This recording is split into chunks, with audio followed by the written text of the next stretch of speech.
Bem-vindos de volta, mais um Road Move Paçoca. O assunto de hoje é muito legal, gente. Às vezes a gente acha que, superficialmente, né, a população carcerária está presa e porque tem que estar presa e acabou o assunto.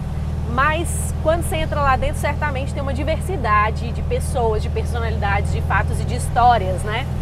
E o projeto do Léo Drummond vem trazer essas histórias pra gente através de uma revista chamada A Estrela. Hoje a gente vai conversar com ele um pouquinho sobre esse projeto, sobre a revista e também sobre as histórias interessantes que ele conheceu durante essa experiência. Você é nosso convidado.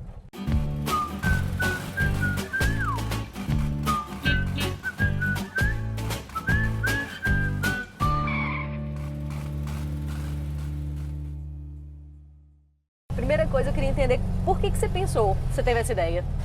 Bom, a ideia, na verdade, né, não é só minha. Eu tenho uma grande parceira nesse projeto, que é a jornalista Natália Martino. A gente se conheceu fazendo uma pauta, né, numa unidade prisional, que a gente teve muita liberdade de acesso, uma unidade APAC, que é um modelo bem diferente.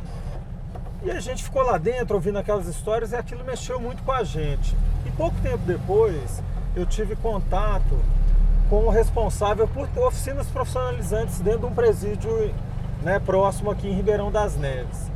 E aí junta essas duas coisas com uma terceira, que eu e Natália, e também meu sócio aqui da Nitro, tem uma oficina que a gente dá em festivais de fotografia, que as pessoas produzem uma revista.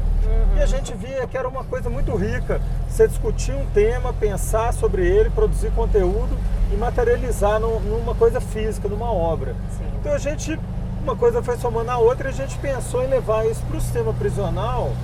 E aí entra uma série de fatores. Primeiro, é um local que a gente sabe muito pouco o que acontece lá dentro. Além do preconceito absurdo que existe contra quem está preso, existe uma limitação mesmo, né? As pessoas estão contidas dentro de muros, com acesso muito difícil, porque elas estão sob custódia do Estado. E ali é um lugar muito rico, cheio de histórias muito fortes. Não só histórias tristes, de como foi preso, de matou, morreu e etc. E infâncias e histórias trágicas, mas também histórias de superação, histórias de dor, histórias de talentos que estão ali represados. Então a gente entendeu que essas histórias, né, a gente batalhou para que elas pudessem chegar aqui fora e que isso também se visse como uma maneira para as pessoas terem menos preconceito contra quem está lá dentro.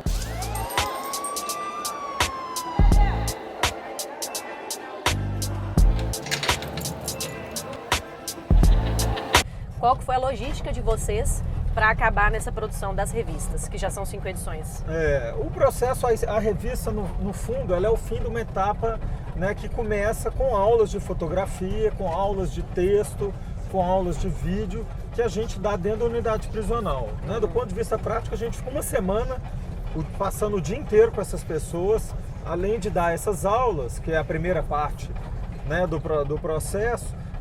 Depois a gente vai discutir pautas mesmo, igual, né, quem é jornalista sabe como que é esse processo. A gente vai discutir temas, na verdade, que são de interesse dessas pessoas e vamos discutir também como que esses temas vão ser discutidos, como que a gente vai contar essas histórias.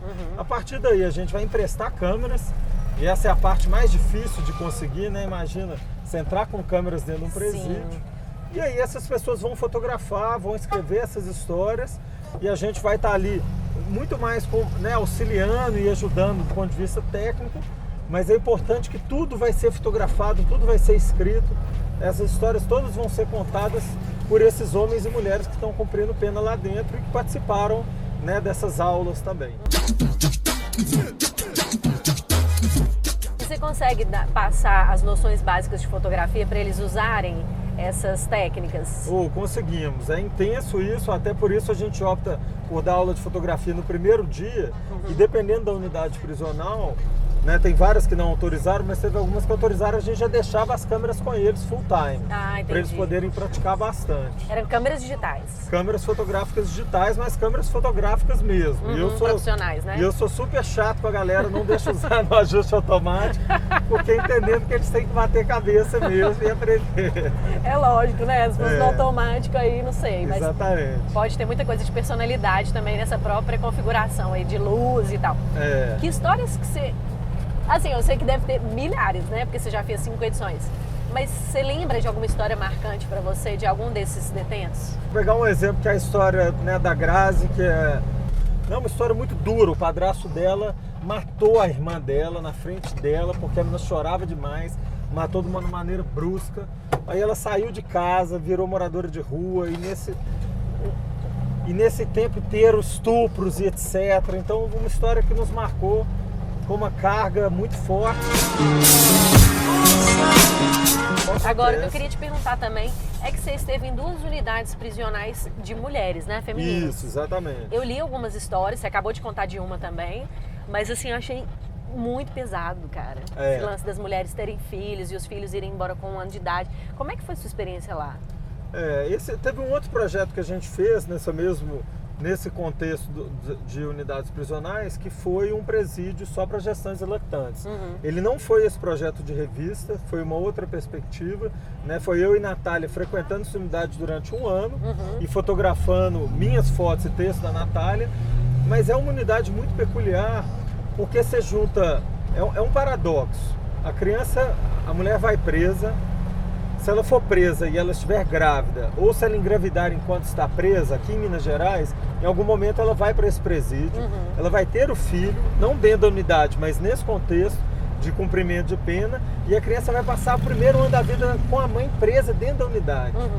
Então você tem esse paradoxo, é um benefício para a criança passar o primeiro ano de vida ao lado da mãe, mas o menino está sem ter feito nada, ele está condenado a passar o primeiro ano de vida dentro do presídio. Exato.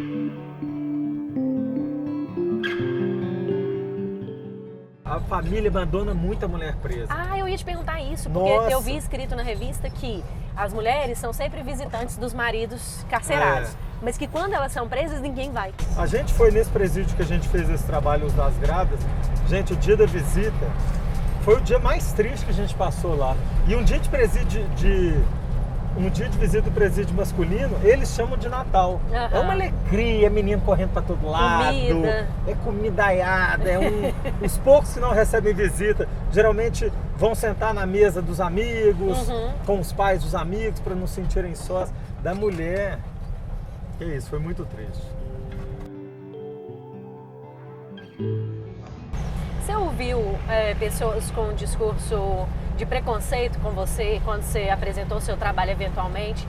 E por que você está fazendo isso? Qual o sentido disso? Nossa, demais. É muito difícil pensar que a fotografia, o nosso público, é um público de classe média ou até às vezes de poder aquisitivo. Eu falo, quando eu digo nosso público, que acompanha nosso trabalho, quem compra nossos livros, quem vai nas nossas exposições, quem faz os nossos workshops. Então, quando você entra nesse universo, pensa que a classe média do Brasil, que é um país com a criminalidade muito alta e só aumentando, a carga da culpa tende a ir para quem? Para o criminoso. É lógico.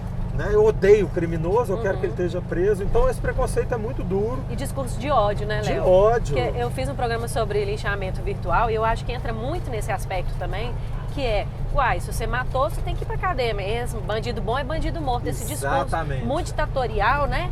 Que ele simplesmente finge que não existe uma situação de desigualdade social no país que é tão grande e que gera esse tipo de situação, né? Então é engraçado que a classe média odeia o menino pobre que rouba o celular dela, mas ela convive perfeitamente com um dono de banco ou com um político, mesmo sabendo que ele roubou, mas ela convive e tal, e deixa mais relativo. Exatamente. Então, é muito louco isso. Nas ilhas, nos calabouços, castelo triste, bem atrás das muralhas só os fortes sobrevivem. Enquanto a gente tiver com 1% das pessoas tendo 60% da riqueza, pode construir presídio todo dia. Exato. Não vai faltar gente para poder.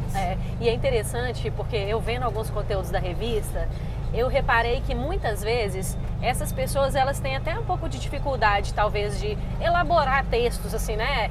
Muito descritivos, mas elas deixam claro no discurso delas, de qualquer maneira, que tudo começou lá nessa ponta da base da desigualdade social. Exatamente. Ou seja, o caboclo não tinha o que comer, o caboclo vivia a mãe, o padrasto matou a irmã na frente. São várias situações que você vê de insegurança social. Total.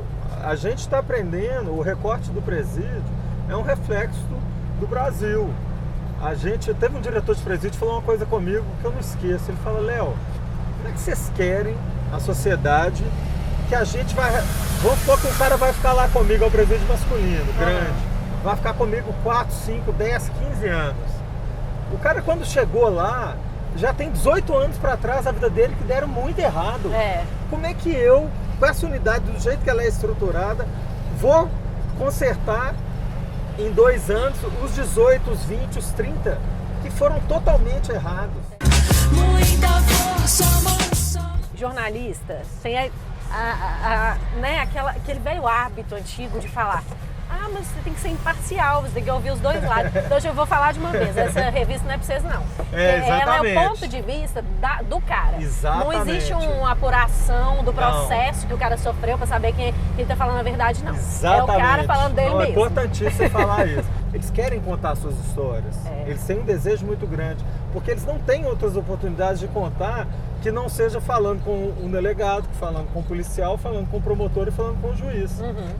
Ninguém vê eles, né, assim. Eles são muito invisíveis. São muito isolados, assim, de toda forma.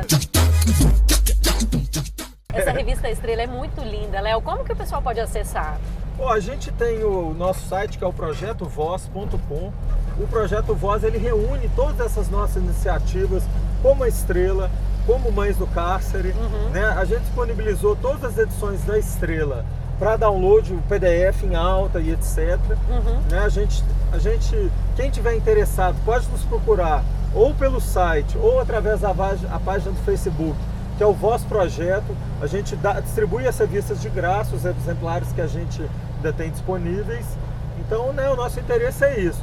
Leia a revista, desarmado de preconceitos, e entendam que aquelas pessoas estão ali, muitas, né, estão presas porque cometeram crimes, etc., mas muitas também não, muitas estão aguardando julgamento. Então, é fácil a gente... Né, eu sempre gosto de deixar as pessoas pensando assim: o Brasil cada vez prende mais. Quem fala que o Brasil não prende ninguém é porque não está vendo as estatísticas. Então eu garanto para quem está nos vendo, o Brasil prende muito, e se alguém se sente seguro hoje, mais seguro hoje que se sente há 10 anos atrás, me avisa. Então saiba que prender gente pra caramba não está resolvendo. Ah, eu tenho uma visão romântica, eu adoro criminoso, eu adoro bandido. Gente, ninguém adora crime, ninguém defende estupro, assassinato, etc.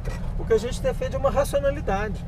Prender mais gente por qualquer coisa não está fazendo com que as ruas fiquem mais seguras. Então vamos tentar outra coisa. É lógico. Né? E a gente não está voltando com essas pessoas piores do que elas foram? Exatamente. Então a gente está ali jogando essas pessoas lá dentro, dando comida ruim, batendo, dando um tratamento ruim, aí fica todo mundo, o preço tinha que trabalhar para pagar as contas. Gente, os que não trabalham é porque não tem lugar para trabalhar dentro de presídio. Eu garanto para vocês que praticamente todas as pessoas que estão presas querem ter uma atividade, mesmo não remunerada. Elas querem ter uma atividade. Ô, Léo, parabéns pela iniciativa, eu adorei, eu achei muito forte.